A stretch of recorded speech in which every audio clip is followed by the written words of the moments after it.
बेटी पढ़ाओ का नारा ढकोसला है, झूठा है, जुमला है। ये पूरे जब तक लाठीचार्ज नहीं करते पूरे तरीके से, छात्र एक तरीके से परेशान नहीं हो जाते, तब तक ये लोग बात सुनते नहीं है। आज हम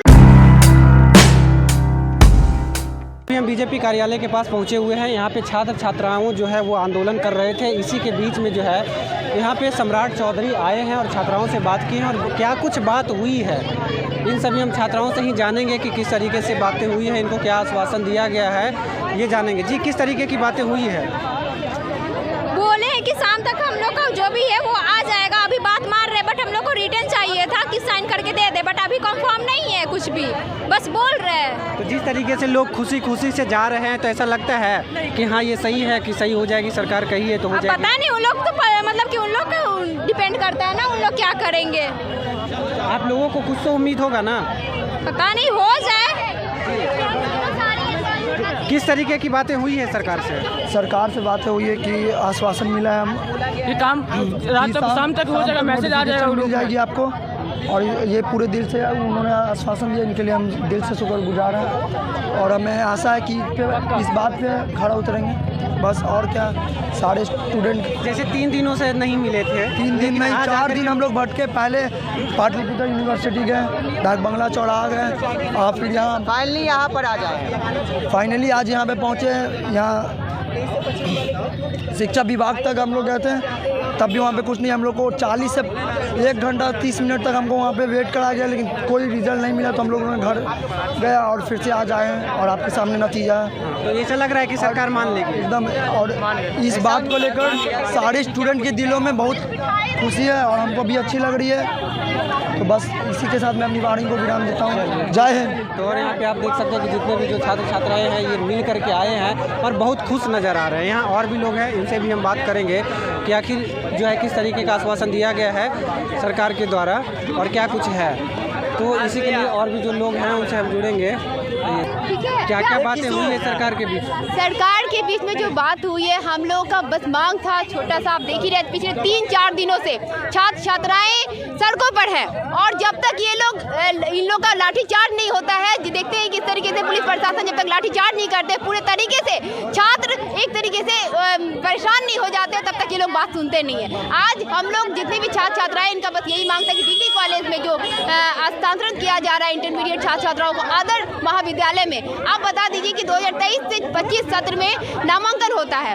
1 साल का पढ़ाई उस डिग्री कॉलेज में पूरा हो जाता है। उसके बाद आप बोल रहे हैं अचानक फरमान ला करके कि आप चले जाइए, जो पास में महाविद्यालय है उसमें 12th की पढ़ाई कीजिए। आप बता दीजिए कि जो बच्चे नामांकन करवा लिए हैं, अपने पैसे दे चुके हैं नामांकन में, वो उनको पैसा एक तो चला गया, तो आर्थिक रूप से और मानसिक रूप से जो प्रताड़ना झेलना पड़ रहा है वो साफ साफ सड़कों पे दिख रहा है। और खासकर जो लड़कियां हैं उन पे पुलिस प्रशासन के द्वारा लाठीचार्ज कराया गया है। हम मांग करते हैं कि जितने भी पुलिस प्रशासन लाठीचार्ज किए हैं वो सभी छात्र छात्राओं से माफ़ी मांगे। जितने भी छात्र छात्राओं को अरेस्ट किया गया है उन्हें बिना शर्त रिहा किया जाए। लगातार ये एनडीए की सरकार जब से बनी है तब से आप देख रहे हैं कि छात्र छात्राओं के ऊपर हमला हुए हैं, उनके भविष्य को कुचला जा रहा है, उनको एक तरीके से गर्त में ढकेलने का प्रयास चल रहा है। सरकार तो कहती है बेटी बचाओ बेटी पढ़ाओ, बेटी बचाओ और बेटी पढ़ाओ का नारा देने वाले सरकार को आप जानते हैं कि मणिपुर में जिस तरीके से महिलाओं को नग्न करके घुमाया जाता है, वहाँ पे कहाँ बेटी बच रही है। यूपी में जहाँ पर आप देख रहे हैं किस तरीके से सांसद और विधायक जो हैं लड़कियों के साथ बलात्कार करते, रेप करते हैं, उनके ऊपर कोई भी एक्शन नहीं लिया जाता है, कोई भी कार्रवाई नहीं किया जाता है, और आप बेटी बचाओ बेटी पढ़ाओ का नारा देते हैं। आप देख लीजिए देश को रिप्रेजेंट करने वाली महिला पहलवान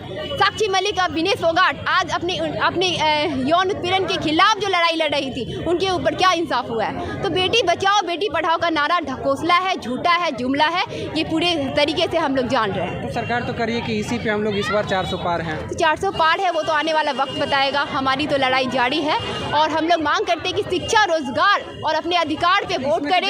ये जो बिहार में बात होती है डबल इंजन की सरकार, तो नीतीश कुमार भी है, वो भी हमेशा बेटियों की बात करते हैं।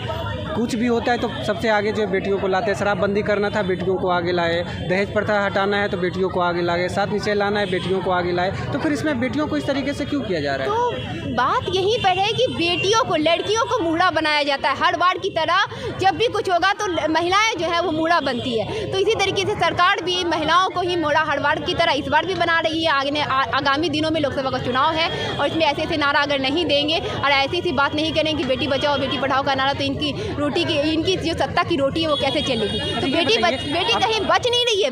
बिहार में लगातार बेटी पे हमले हो रहे हैं और लगातार यहाँ पर जो है बेटी सड़कों पे उतर करके लाठी खा रही है पुलिस प्रशासन के द्वारा। अभी आप देखे हो कि लाठी छात्र छात्राएं यहाँ पे थी और पुलिस कर्मी जो जेंट्स पुलिस है, जहाँ पे महिला कांस्टेबल होने चाहिए थे, वहाँ पर जेंट्स पुलिसकर्मी लाठीचार्ज किए हैं और महिला साथी को भी मतलब अरेस्ट किए हैं और उन्हें छुड़ाया गया है। अब सरकार से क्या क्या आश्वासन मिला? हम लोग को आश्वासन मिला है कि 2023 से 25 सत्र के जो इंटरमीडिएट के छात्राएं हैं उन लोग को इसी सत्र में जो डिग्री कॉलेज में ही पढ़ाई पूरी करने के लिए अनुमति दिया जाएगा। हमारा ये रहेगा प्रयास और वो बोले हैं कि हम आश्वासन देते हैं कि आप लोग की मांग को सुनी जाएगी। आप लोग बहुत खुश हैं? खुशी तो नहीं है, जब तक पूरी नहीं किया जाएगा तब तक हम लोग इस चीज़ को ना मानेंगे नहीं। और आज अगर पूरी नहीं होती है तो आने वाले दिनों में ऑल इंडिया स्टूडेंट एसोसिएशन, छात्र संगठन आइसा इसे कई भारी संख्या में सड़कों पे उतरेगी। तो जैसे कि सरकार जो है आप लोगों को रिटेन दी है या ओरली दी है? रिटेन दिए हैं। हम लोग जो आवेदन दिए हैं, जो ज्ञापन है उनको आवेदन दिए हैं, उस आवेदन में हम लोग जो मांग रखे हैं उस पर वो सहमति से जताए हैं और हम लोग को आश्वासन दिए। लोगों को जो स्वीकृति मिली है सरकार के द्वारा कि ठीक है आप लोगों की मांगों को पूरी की जाएगी, तो क्या उसके लिए कुछ रिटेन दिया गया? रिटेन उसके लिए कुछ नहीं दिया गया है, बस आश्वासन दिया गया, रिटेन लिया गया है हम लोगों से लिख करके। जो मांग पत्र थे वो हम लोग दिए हैं और आश्वासन दिए हैं। हम लोग मांग किए हैं कि आप इस चीज़ को लिख करके दीजिए कि आप इसकी गारंटी लेते हैं कि 23 से 25 सत्र के जो भी बच्चे हैं, जो भी छात्र छात्राएँ हैं, वो इंटरमीडिएट डिग्री कॉलेज में ही पूरी करेंगे अपनी पढ़ाई को। इसकी लिखित दीजिए। तो वो बोले कि इतना विश्वास रखिए कि शाम तक में ये नोटिस आ जाएगा, आप लोग को सूचना दे दी जाए। 4 दिनों से आप लोगों को अनदेखा किया जा रहा था, तो ऐसा नहीं लगता है कि अब हो सकता है कि फिर से किया जाए? इससे पहले भी आप देख रहे हैं कि बीपीएससी टीआरई की जो परीक्षा पत्र जो लीक हुआ है उसमें भी काफ़ी छात्र छात्राएं जो अभ्यर्थी थे वो जब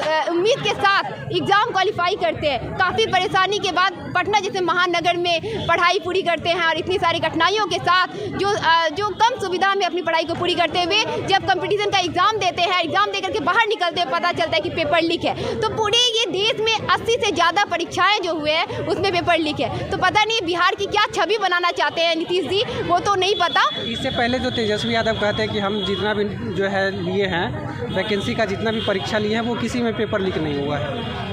ये तो एक बात तो मानना पड़ेगा ना कि तेजस्वी महागठबंधन का जब सरकार बना था वो 70 दिनों में जितनी 2 लाख से अधिक जो बहाल करवाए हैं, शिक्षक नियुक्ति बहाल जो करवाए हैं, उसमें तो पारदर्शी दिखी है, उसमें तो कहीं कोई लीक पेपर नहीं हुई थी। तो अगर वो बोल रहे तो उसमें सच्चाई तो दिख रही है ना, तो इसमें कहीं कोई गलत नहीं है, हम इसको मानेंगे, इसको नकारा नहीं जा सकता है। अच्छा, ऐसा ये लगता है कि एनडीए की सरकार बनी, पेपर लीक हो गया, तो कुछ ना कुछ एनडीए में भी खेल हुआ होगा।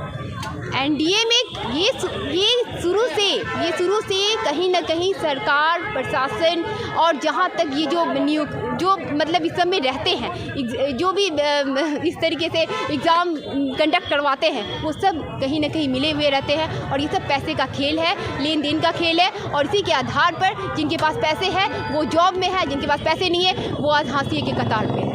सुन रहे थे कि खुद छात्रा ही बता रही थी कि सिर्फ हम लोगों को ओरली आश्वासन दिया गया है, रिटेन कुछ भी नहीं है। और यहाँ पे अगर रिटेन हम लोगों को दिया जाता है और सरकार नहीं सुनती है तो फिर से हम लोग जो है आंदोलन अपने जारी रखेंगे और आगे बढ़ाएंगे। ऐसे ही खबर को देखते रहने के लिए बने रहिए हमारे साथ और देखते रहिए हमारे चैनल द टुडे बिहार। धन्यवाद।